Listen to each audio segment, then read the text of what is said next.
Beloved heart, before we begin, I have a special gift for you. If you've been feeling the intensity of Earth's rising plasma light codes and want to stay centered in your body and heart and energy field, I've created a free light language quantum grounding activation just for you. This transmission will help you stabilize, integrate, and align with the new frequencies flowing onto the planet. Simply join my mailing list. See the link that's in the show notes to receive instant access. Let's ground into the light together.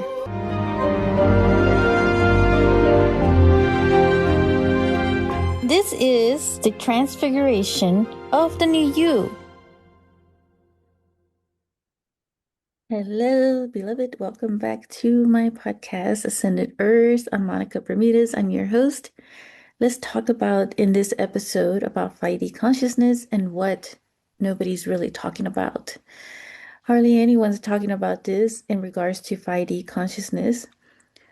So there are so many conversations online right now about 5D consciousness, the ascension, the awakening, the timeline shifts, and a lot of the symptoms, galactic upgrades, new earth energy. But there are certain parts of this journey that almost nobody speaks honestly about, which is something that I want to share with you.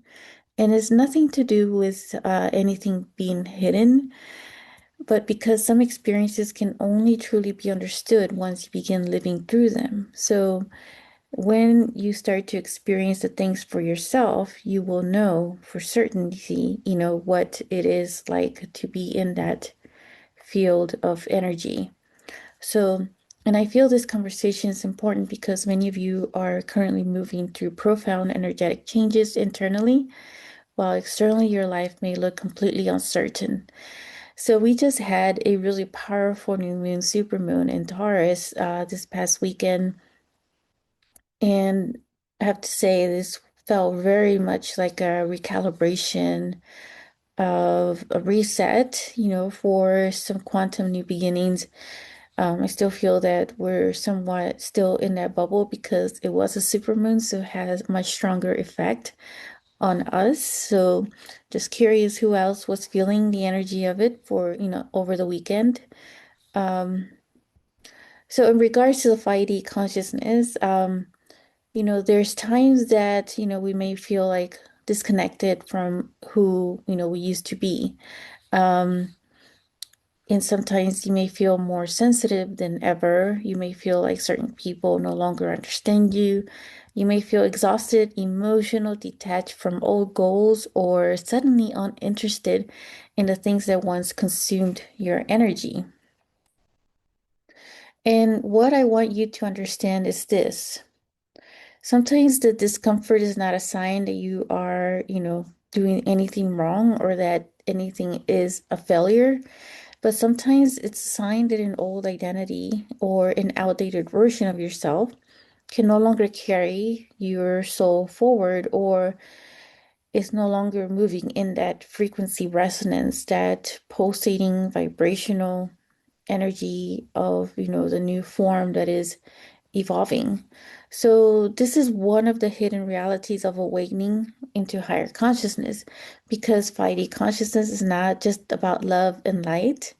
It's not about really bypassing reality. It's not about pretending darkness does not exist or the shadow. True awakening requires radical discernment.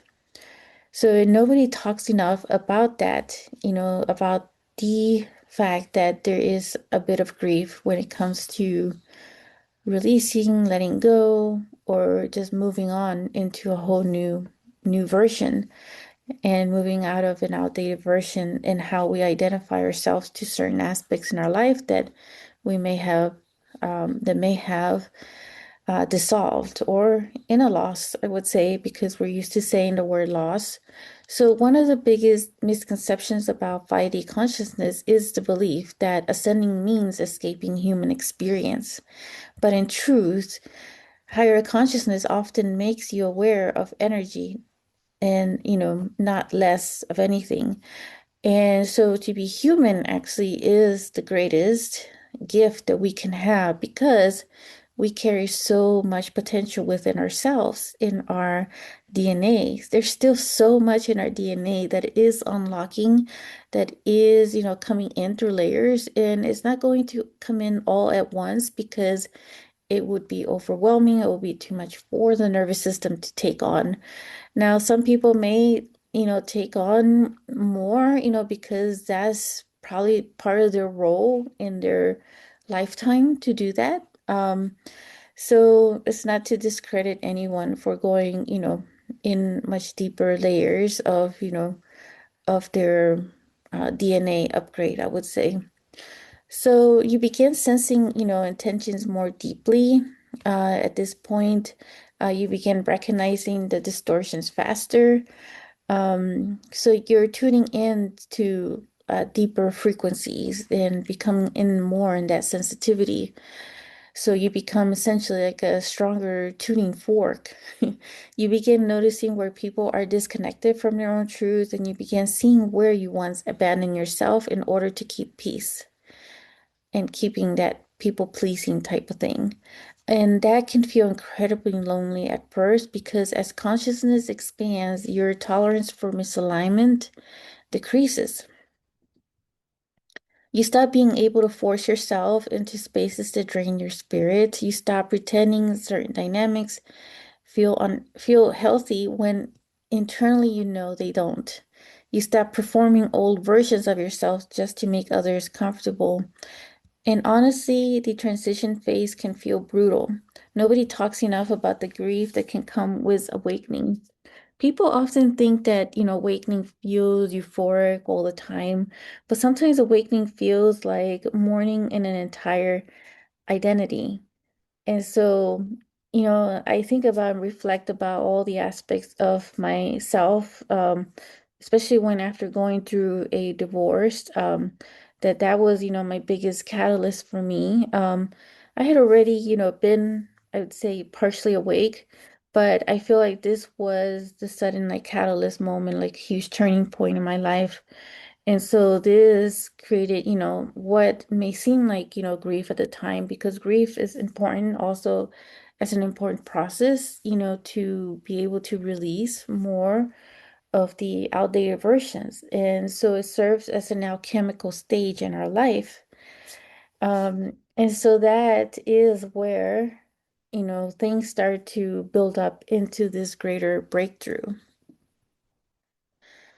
So yeah, so then, awakening can feel like that morning of an entire, version of self that has dissolved, that has, been disappearing or just removing itself. For instance, like we may identify ourselves with in within a relationship, within, and it could be any type of relationship, friendship, could be romantic, um, partner, business partner, um, and and also relation to jobs because I know there's been like huge amount of job loss, like all of a sudden, right? They came out of nowhere. And so that creates a shockwave, it creates a grief, it creates, a whole mourning stage, and understandably so, don't ignore what is coming up. And that is the point of that. So you begin to realize, realizing that the old version of you cannot return. And so that is, part of that mourning and that grief. So there is that death, process. Death is really the transition, but doesn't mean that it's pretty or, fun or anything like that. But the old coping mechanisms, no longer work, and the old relationships may shift. Old ambitions may dissolve, and old masks may become exhausting to wear. So there's an aspect that can no longer pretend, but there's more of this craving for this authenticity within your soul, and you will feel it the most strongest in your heart. So during this process, many people feel suspended between timelines, not fully connected to the old reality, but not fully stabilized in the new one yet either. So this is where, many people, panic because the ego wants certainty and control, and the ego wants an immediate answer. Um, so, the ego wants to know, where is this leading? When will everything make sense? And when will I feel normal again? But, awakening often asks you to walk through uncertainty before clarity arrives. And this is where trust becomes spiritual mastery, because the trust is within your own heart of knowingness, or the heart of wisdom. And so this is where you start to build your tools within yourself, the part of your own mastery of learning. And it's not, that it is a blind trust in any way, or it's more like a discerning trust. And there is a difference between these two. Because another thing nobody talks about in the spiritual community is how important discernment truly is. Not every message is truth, and not every spiritual teacher is aligned. Not every energetic experience is divine guidance, and not every comfortable feeling means you are under attack spiritually either. Sometimes exhaustion is simply just exhaustion, and sometimes your body just needs rest, and sometimes your nervous system is overwhelmed from overstimulation and emotional processing, collective energy, and constant energetic input. So, all of this, when it comes to emotional processing, especially, when it comes to grief and mourning, there is an aspect of, rest that is needed, where you may feel extreme exhaustion. So, and sometimes healing looks incredibly ordinary, like hydration, drinking plenty of water, and staying in your own silence for a moment of reflection, spending time in nature, um, boundaries, how many times can we say no to something in a healthy way? Um, and also getting sleep and just being still and doing certain meditational rhythms. That could be yoga as well, and doing breath work. Not every moment needs, decoding, and not every synchronicity is a cosmic emergency. So, one of the signs of maturity, spirituality, is learning when to pause interpretation and simply become present in the moment of right now, and really tune in to your inner deepest guidance within your own heart. Because true 5D consciousness is not about obsession, it's really about the coherence. It is alignment, it is inner clarity, it is learning how to remain heart-centered without losing that discernment.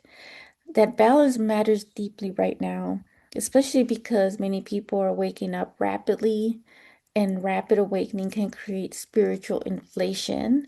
So people begin believing they are above others. So there is that spiritual ego type of thing. So those are the things to really monitor and watch out, keep yourself in balance.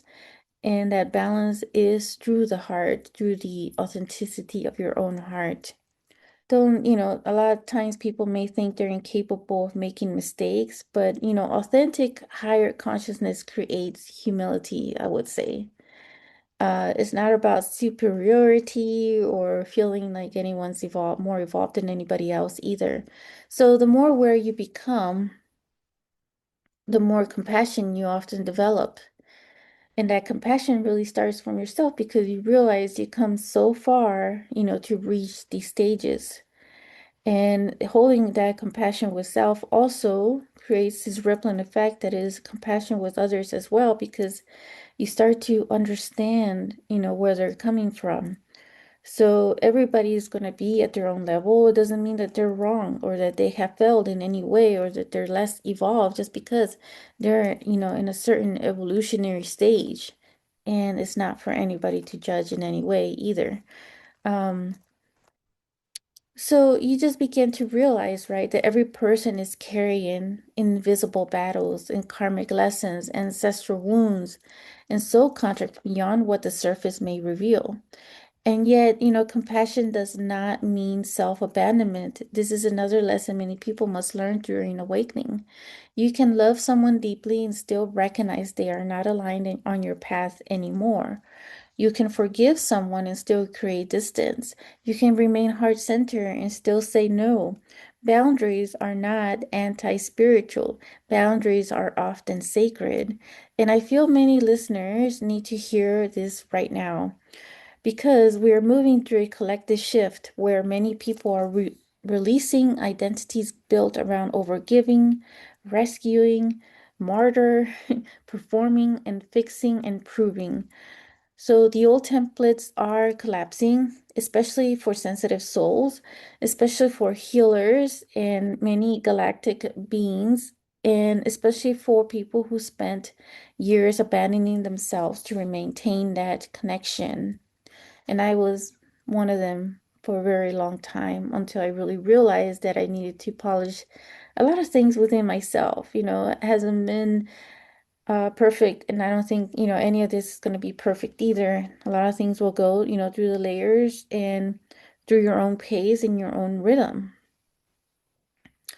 5D consciousness asks, what happens when you finally choose authenticity over approval? That question changes everything because eventually awakening stops being about concepts, it becomes embodiment. Can you remain aligned when others misunderstand you? Can you remain compassionate without observing everyone's chaos? And can you trust your intuition without needing external validation constantly? So, can you honor your own energy without the guilt? And these are the questions that I ask myself, and I keep asking myself, just to maintain that inner check in and that inner balance. Beloved, if you're craving deeper connection, intuitive expansion, and consistent energetic support, join me inside the Frequency Resonance Lounge. This is a monthly MasterHeart Circle, moon ceremonies that includes the full and new moon, and a private community for connections. Link is in the show notes.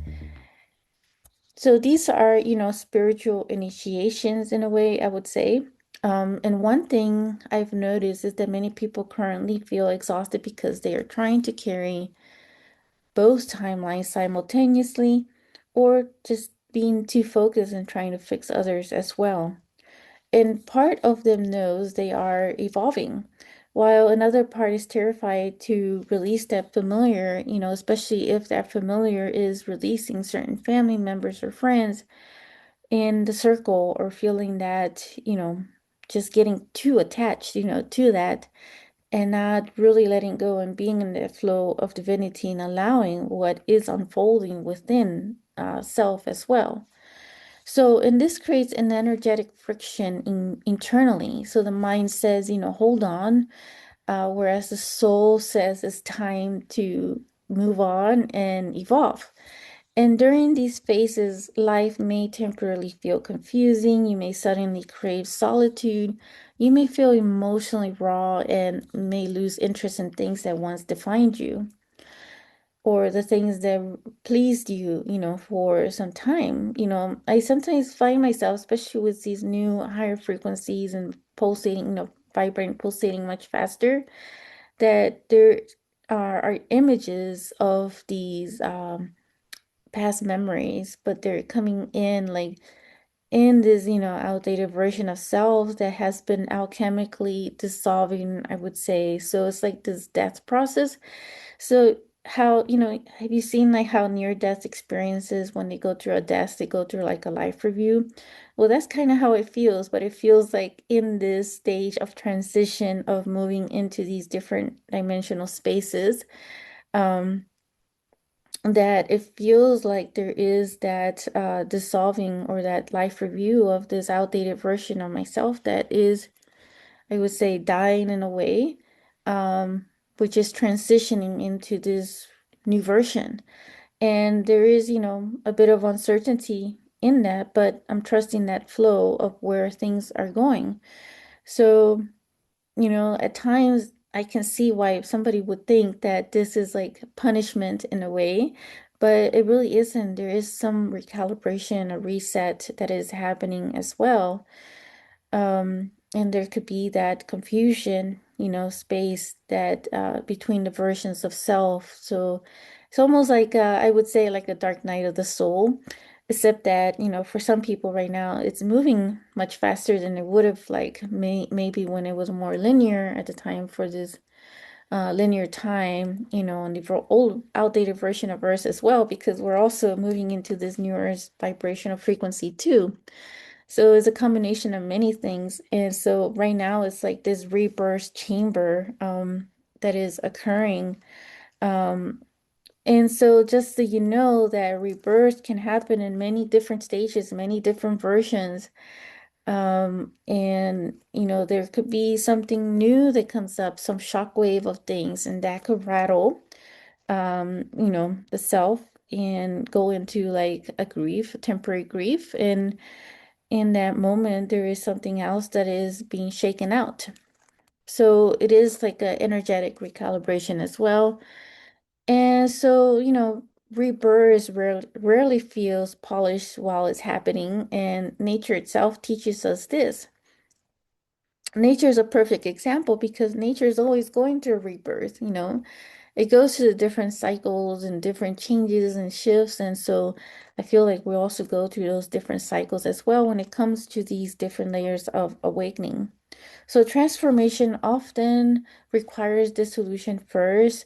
The caterpillar dissolves before becoming that butterfly, and seeds break open underground before growth becomes visible. Seeds grow in the dark, so consider that as an analogy of the dark night of the soul. In spirituality, many people are in visible transformation cycles right now, which is why can become really dangerous. And I've caught myself many times on this when I find myself comparing myself to others. So this could be a very dangerous path to go. So just be aware of this as well. Because social media often shows, the performance of spirituality and not really the reality of the transformation that is happening. So people post, the activation, few people post about the grief, and people post, the manifestation, and few people post the identity death that preceded it. So there is a version of death that occurred before the manifestation is unfolding or happening, because that's really what it is when it comes to actual physically planting a seed to a plant, right? There is a level of manifestation into the physical reality that is happening, and that is part of that rebirth. But in order to get there, there is a bit of shadow and darkness that is the catalyst for that birthing. So people post, the light, some people do, and few, people speak honestly about the void and about, the how sacred it can be as well. So the void is where realities dissolve themselves and where your soul reconnects with itself and where that clarity eventually returns. And if you're currently in that in between space, I want you to know this. You do not need to rush your becoming. You do not need to force that clarity or prematurely. You do not need to perform that healing, you do not need to prove your spirituality, but real consciousness is not loud. It's more grounded, it's aware, it's discerning, and it's compassionate in its authenticity. And perhaps one of the deepest truths nobody talks about regarding 5D consciousness is this: the goal is not about escaping humanity, it's not about escaping the shadow, it's not about escaping the darkness. And the goal is bringing higher awareness into the human experience itself. So, learning how to live consciously and speak consciously, love consciously, create consciously, choose consciously, that is the ascension in body. And it's not perfection, it's not a spiritual performance, it's not about bypassing the pain, but becoming more present, more aligned, and more truthful with yourself over time. And there is the level of humility with it. And humility does not mean that it's weak in any way either. So, and honestly, I think many of you listening already know deep down that your life is changing. You can feel it, even if you cannot truly explain yet, what it is. And the old cycles may feel heavier now because your soul no longer wants to repeat them. It wants to evolve and move on into the next phase, into a new chapter, a new version, a new initiation. The old mask may feel unbearable because your spirit wants authenticity. And the old chaos may feel exhausting because your energy is craving peace. And while this transition can feel lonely sometimes, you are not alone in it. So, wherever you are in the journey today, whether you feel clear or uncertain, expansive or exhausted, connected or in between, honor the season you're in, because awakening is not a race, it is a remembering. So, thank you so much for joining me today on this podcast for this episode. And if it has resonated for you, please share with someone who may need this message right now. And as always, continue listening to your soul, continue protecting your peace, and continue walking the path of both open heart, but also with that discernment. So, until next time. If you enjoyed this episode, make sure to click like, save, and share with others so they can also experience what you just experienced. And stay tuned for some more high vibe episodes. And I'll be connecting with you in the next quantum field. Sending you so much love.